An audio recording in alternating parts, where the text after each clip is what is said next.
Extra, extra, read all about it. Welcome back to the Empire's Recap, and today we'll be going over the chaos and drama of our somewhat respected rulers.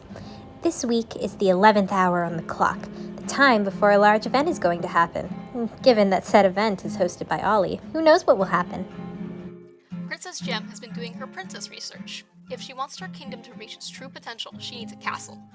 Right now, Dawn is almost entirely farmland, and while food is the most important resource for survival, a castle provides a shining beacon of morale and strength. To display that strength, Gem will have to use a bit of her own.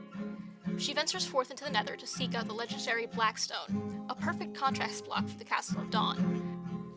Surprisingly, a first outing with a first weapon and no training is less than effective. Thankfully, Sausage is willing to come to her aid and guard her in the Nether for no payment but the pleasure of her company. Perhaps chivalry yet lives on in this hero helping a princess. With the Blackstone acquired, Gem needs regular stone to match it, and she knows just the goblin. Fwhip doesn't seem too comfortable in the sun, but he'll hand over his snacks for some honey and glass, and they can both be confused about each other in peace. To clear her mind before the build, Gem takes a short ride on Apollo, before hearing a suspiciously familiar horn in the distance. It's Ollie, the horn thief, singing for coin instead of fulfilling his obligations. A princess on a bear is not to be trifled with, and she is reunited with her horn once more. Now Gem can begin the construction of her castle, minus a few untimely visitors. Gem is no stranger to getting her hands dirty, digging out more stone and making a secret tunnel that has no purpose as of yet. The gate rises over the valley, an intimidating sight that is friendly enough once you get used to it, much like Apollo, who nearly frightens off a wandering traitor. Now there's just one more thing. And while everyone else seems to be fretting over the rift by the Great Bridge, Gem doesn't see what the fuss is all about. Who cares about a place with no sunshine? Our favorite meat boy has been very busy this week. When he drops Hermes off at Stratos, he meets Donkey Jeremy and sees the statue of Peril. He acknowledges it with a vague respect and heads on his way. On his way back, he stops by the toy barn, where new stock seems to be in. Donkey Jeremy, but in plushie form, sits on the shelves. He purchases 3 and heads on his way home. He restocks the Sanctuary outpost on the Great Bridge, and is messaged by Jimmy to come put his banner in Jimmy's gazebo.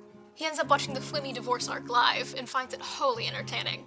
Sausage wouldn't be Sausage if he didn't do some building, so he picks a spot for his town hall and gathers the materials. Then he jumps into a time-lapse and tells us yes, he put Empire Sonas into the town hall. He hears horns from the harbor and greets the new villagers, and accidentally falls in. Sausage surfaces and is greeted by a church and different docks. He enters the ship and it seems familiar. A chicken by the name of Sir Carlos tells him he needs to go outside to meet Bubbles. He does, and is transported back to his world. It's weirdly nostalgic. Ollie shows up flashing his new outfit at Sausage. He announces an event to be held on the 23rd of October, and he needs Sausage's wood and advertising skill to help him with his plan. They gossip about it for a while, then Ollie sails off for another adventure. Sausage advertises the event to everyone who passes by, including Catherine, who requires the use of his summit. I mean Circle of Rebirth. Yes, definitely. After she takes what she needs, Sausage gets a call for help. The Princess of Dawn needs help in the Nether, which inspires him to create a new shop. Hero for Hire opens up, and it is a service that requires heroes besides Sausage. Who do you think could be a hero? He drops advertising off at his post on the bridge and spots a spooky magic cave. It's rather strange, and when he throws in a sunflower, it throws him back from the magic. That doesn't seem like a good thing. Joey may not be the brightest knife in the crayon drawer, but his paper shop's accounts are not balancing. He's all for theft, but not from him. He needs those funds for infrastructure, trying to round out the village square. A stranger on his doorstep? Why, that's no stranger. It's his girlfriend, moonlighting as a monster hunter. She looks gorgeous, and she wants to see Joey's trident, moving a little fast. He noticed her outfit, but she completely ignored his shiny new digs. Catherine needs his help collecting heads, and Joey's happy to do anything for his princess. This is a way better date than returning wedding gifts. They set out into the night, and while Catherine's method of hunting is unorthodox, it is very brave, and it does work. The hunt and the date are successful, and Joey's over the moon. In the morning, Sausage pops by for the usual gossip. There's going to be a festival on the Great Bridge soon. Sounds like a prime pirating opportunity, as long as his love rival Shelby doesn't show up. Joey also checks if Sausage has been the paper stealer, but he's a paper payer, and he knows his prices. Must be someone else. Finally, Joey gets to the work he was trying to do earlier, building up the center of town with a few more beautiful, if currently empty, homes. The lack of furnishings is totally just so each Eversean can make the house their own, and not a lack of time, materials, or energy at all.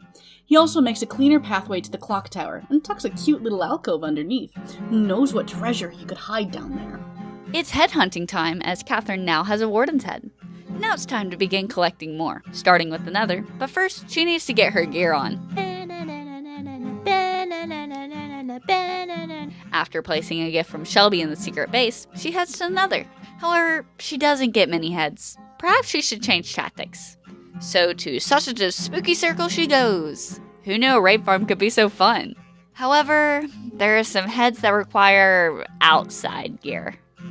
Why does it have to be him? Joey is the only one she knows with the trident, so the two go creeper hunting. Only one of them finds it a date. This gets her enough heads to build the very first monster museum. I mean, is there anything better than a museum to display the heads of your enemies? False Symmetry seems to have gotten used to the chaos. She kicks off her episode with a wheat farm and a quick chat with Sausage. He tells her there's a festival soon and they think a food truck is in order. Sausage gives her a box of building supplies and gets on his way. She's inside when she spots the new sign, this time accompanied with a clock. Seems someone wants to match the rest of the decor. After grabbing the delivery of potions from Great Witch Shelby, she heads down to the villager room, which also definitely does not double as a dungeon. She finds Pumpkin Dude deconstructed. His packed ice is gone. She decides to give him a name and a job as a scarecrow in her wheat fields. Pumpkin Jack is a very good man. Then she ends the episode by starting her town. Cogsmead has 2 new houses, sitting by the riverside, perfect for people to move in. It seems like everyone's building this week, and Joel has worked on his lore village. After grinding a bit, he manages to build a wall surrounding the new area he's building for the Stratos village.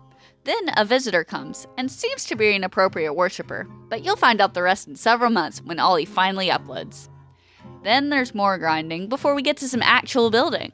First up is the blacksmith, which is closely followed by the bank and stables. He interrupts Lizzie stealing some wheat and Fwhip watching, and why are they even in his empire? Fwhip stumbles upon his only chicken farm, and Joel does some quick thinking so he doesn't get suspicious about where those eggs have been going. He seemed to buy it. What do you need all the eggs for? You know what, Fwhip? The eggs, I eat them. I bake a lot of cakes. That's... Oh, yeah, it's the cakes, yeah. I mean, I see you got some cakes, yeah. Yeah, I've got some cake as well. You need a lot of cake to make that, yeah. So, yeah, that makes sense. That makes sense. Yeah, definitely wasn't for any, nefarious purposes or anything, no? No, why? Something happened? Anyways, next up is a stage for that wandering bard to play at, as well as some stables and market stalls. Finally, he builds a town hall for the Under Stratos Empire at the end of the main street of Lore Village, which will soon become Lore City at the rate Joel's building. Rest in peace to Scott's old voice, as it seems he is never getting better. Anyway, it's time to finally create a banner for Chromia. Seriously, last season it was done by episode 2. He creates a lovely colorful patchwork banner to place around his llama statue on the Great Bridge, and later he can put it in the Tumbletown Pagoda. He does get mildly offended by the massive parrot on the Great Bridge. So rude of Joey to show up the Color King with that. Flying around the Great Bridge, he hears weird noises coming from a purple portal in the side of a mountain nearby. It's none of his business. Then he tries to get to work on some cute floating islands down to his enchanting table, but he gets interrupted by that bard everyone's been talking about. I can't get out without breaking the armor stone. Can you make me a gap? I was going to ask for ye old Katy Perry, but sure. Oh, fine. No, last Friday night, dude. Last Friday night. Oh, no. What's the words? Pictures of last night ended up online. I'm screwed. Oh well. I will give you a frog light. Oh, what song do you want? No, that was a tip. That was a. So you wanted a song? It's fine. But once he's done with that interruption, he can finish the colorful platforms down to the enchanting table. There is one more sign left on the to-do board, and he's not entirely sure if he wrote it, or maybe another person is just very interested in seeing a Chromia bathhouse dungeon spa. Not totally sure why. It is a lovely morning in Tumbletown. and the sky appears to be fake. In what must have been a massive effort, Joel has surrounded Tumbletown in the wallpaper from Toy Story. I mean, applaud the commitment, but how the hell is Jimmy supposed to escalate this? It is going to take forever to take down, and Jimmy needs ideas for revenge. He wants to get under the little god's skin. Anyway, an update on this other situation with Fwhip. Jimmy takes a trip to the Goblands and finds a bucket of pufferfish where the deputy badge is supposed to be. Jimmy can't tell if Fwhip is breaking the fourth wall or not. Back in Tumbletown, and disregarding the wallpaper, the saloon interior is now done. That bard that's been going around can actually have a place to play. There's even a piano, even though it only has one song. A bandit has infiltrated Tumbletown, and not just any bandit, it's one of the bosses. It's time for that jail to get some proper use.